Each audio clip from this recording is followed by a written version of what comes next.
पवारांचे पुरोगामी राजकारणाचे नाटक आता जनता चालू देणार नाही. सुजात आंबेडकरांचा घणाघात. माजी नगरसेवक अशोक कांबळेंसह शेकडो कार्यकर्त्यांचा वंचित बहुजन आघाडीत प्रवेश. मिरजेत हजारो कार्यकर्त्यांच्या उपस्थितीत कार्यकर्ता मेळावा. आत्तापर्यंत शरद पवार यांनी पुरोगामी राजकारण करण्याचे नाटक केले, मात्र यापुढे जनता त्यांचे हे नाटक चालू देणार नाही, असा घणाघाती आरोप वंचित बहुजन आघाडीचे नेते सुजात आंबेडकर यांनी केला. शरद पवार यांनी नेहमी भाजपला फायदा होईल अशाच पद्धतीचे राजकारण केल्याचा आरोपही त्यांनी केला.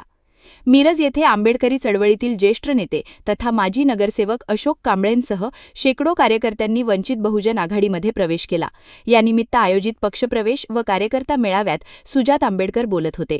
मेळाव्यास हजारो कार्यकर्ते व मान्यवरांची उपस्थिती होती. यावेळी बोलताना सुजात आंबेडकर म्हणाले की वंचित बहुजन आघाडीला भाजपची बी टीम म्हणून टीका करणारे विरोधकच भाजपच्या सोयीचे राजकारण करत आहेत.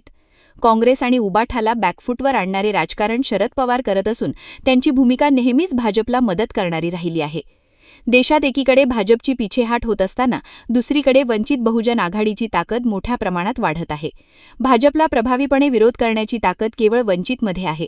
त्यामुळे युवक आणि कार्यकर्त्यांचा मोठ्या प्रमाणात वंचितकडे ओढा वाढत आहे, असेही त्यांनी सांगितले. भाजपला हरवायचे असेल तर बुलेट नव्हे बॅलेटच्या माध्यमातून हरवा, असे आवाहनही सुजात आंबेडकर यांनी कार्यकर्त्यांना केले. माजी नगरसेवक अशोक कांबळेंचा पक्षप्रवेशाचे स्वागत करताना सुजात आंबेडकर म्हणाले की अशोक कांबळे हे आंबेडकरी चळवळीतील ज्येष्ठ नेते असून ते नेहमीच वंचित बहुजन आघाडीचे प्रमुख प्रकाश आंबेडकर यांच्या विचारांच्या पाठीशी राहिले आहेत.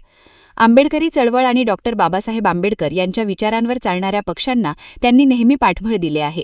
त्यांच्या प्रवेशामुळे पक्षाची ताकद वाढली असून आगामी काळात वंचित बहुजन आघाडी जिल्ह्यात निश्चितच यशस्वी होईल, असा विश्वास त्यांनी व्यक्त केला.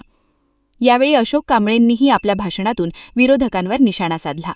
आरपीआय आठवले पक्ष भाजप चालवत असल्याने आंबेडकरी चळवळीतील जनता आणि कार्यकर्त्यांना न्याय मिळत नाही, अशी टीका त्यांनी केली. विवेक आप्पांचा आशीर्वाद नेहमी माझ्या पाठीशी राहणार आहे. विवेक आप्पांसारखा दुसरा कोणी होऊ शकत नाही. त्यामुळे ऐऱ्या गैऱ्यांनी स्वतःला विवेक आप्पा झालो आहोत असे समजू नये, असा टोला अशोक कांबळेंनी लगावला. मेळाव्यास प्रदेश उपाध्यक्षा सोमनाथ साळुंखे, जिल्हाध्यक्ष नितीन सोनवणे, सामाजिक कार्यकर्ती चंद्रिकाताई विवेक कांबळे, राजू विवेक कांबळे, युवा नेते आकाश भैया कांबळे, डॉक्टर रविकुमार गवई, भास्कर बापू जगताप, अविनाश जकाते, सागर दरबारे, प्रमोद वायदंडे, नंदकुमार कांबळे, राम कांबळे, संजय कांबळे, शब्बीर चिवेलकर, आनंदा हातेकर, प्रतीक कुकडे, नजीर झारी, श्रीधर बेर्डे, रिंकू कांबळे यांच्यासह हजारो कार्यकर्ते व मान्यवर उपस्थित होते.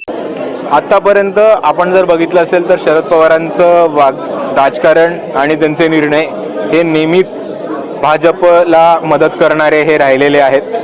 म्हणजे 2019ला जर आपण आता अजितदादा आपल्यामध्ये नाही आहेत, पण अजितदादांचंच स्वतःचं वक्तव्य होतं की जेव्हा जी पहाटेची शपथविधी होती तेव्हा ती शपथविधी ही शरद पवारांच्या सांगण्यावरनं केली होती.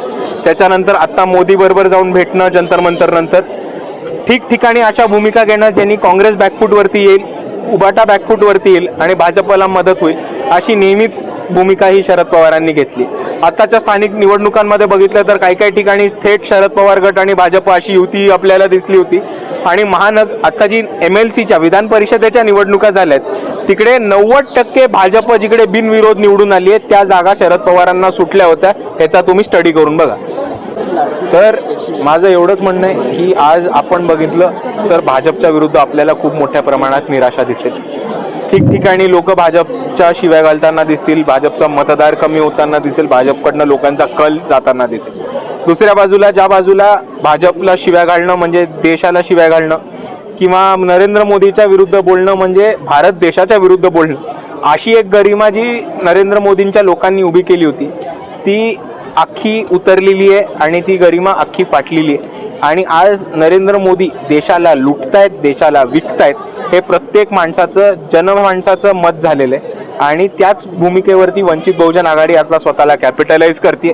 वंचित बहुजन आघाडीकडे आपल्याला खूप साऱ्या लोकांचा कल, तसेच कार्यकर्त्यांचे प्रवेश, इतर पक्षांना सोड चिठ्ठी देऊन वंचितमध्ये प्रवेश हा आपल्याला खूप मोठ्या प्रमाणात आता होताना दिसेल. आज खऱ्या अर्थाने आपण बघितलं तर बाळासाहेब आंबेडकर यांची भूमिका ही अशोक कांबळेंना नेहमीच पटत आली आहे आणि ह्याच्याही आधी बाळासाहेब आंबेडकरांच्या ते संपर्कामध्ये होते. बाळासाहेब आंबेडकरांना ठिकठिकाणी मदत करत होते.